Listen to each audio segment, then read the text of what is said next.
এই হচ্ছে AGT live 24/7। ये है AGT live 24/7। This is AGT Live 24/7। Janata party জিন্দাবাদ জিন্দাবাদ জিন্দাবাদ। ভারতীয় জনতা পার্টির আদর্শ দিকে দিকে ছড়িয়ে দিন পণ্ডিত দীনদয়ালজির আদর্শ দিকে দিকে ছড়িয়ে দিন। ভারত মাতা পণ্ডিত দীনদয়াল উপাধ্যায় এবং ডক্টর শ্যামাপ্রসাদ মুখোপাধ্যায় নিয়েছি যে 2028-এ আমরা এই খোয়াইছি ভারতীয় জনতা পার্টির পদ্মফুল সেখানে ফুটাব এবং আজকের যে উপস্থিতি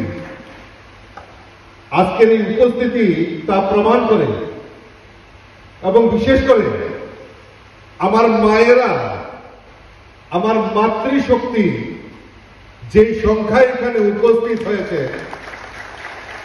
আর এই মাতৃশক্তি যখন দেবী দুর্গার, কারণ মায়েদের হাতে 10 হাত রয়েছে, এই 10 হাত খুলে যখন আমাদের এই রাজ্যের মাতৃশক্তিরা যখন জাগরণ হয়েছে এবং বিশেষ করে এই খোয়ায় আজকে যে সবার উপস্থিতি মায়েদের, আমি দৃঢ় চিত্তে বলতে পারি 2028-এ অন্য কোন দল নয়, ভারতীয় জনতা পার্টির পদ্মফুল এই খোয়াই থেকে নির্বাচিত হবে। বন্ধুগণ, নরেন্দ্র মোদীজি দেশের 11 বছর উনি দেশের প্রধানমন্ত্রী নরেন্দ্র মোদী, যশস্বী প্রধানমন্ত্রী নরেন্দ্র মোদী, সমস্ত দিক দিয়ে এই 11 বছরে কি কি কাজ করেছে আমার পূর্ববর্তী বক্তারা বলেছে, আমাকেও বলেছে আপনাদের সামনে তুলে ধরার জন্য যে 11 বছরে মোদীজি কি কি চিন্তা ভাবনা করেছেন, কি কি কাজ করেছেন। মোদীজি বলছেন বিকশিত ভারত, 2047-এ আমরা বিকশিত ভারতের কথা আমরা চিন্তা ভাবনা করছি।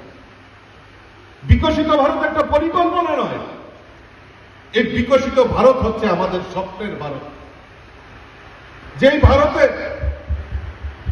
গরিব থেকে শুরু করে, শ্রমিক থেকে শুরু করে, মহিলা থেকে শুরু করে, যুবক থেকে শুরু করে সমাজের প্রত্যেকটা অংশের মানুষের উন্নয়ন, আর সেটাই প্রমাণ করে, সেটাই লক্ষ্য মোদীজি যে আমরা সেই বিকশিত ভারতের দিকে এগিয়ে যাচ্ছি।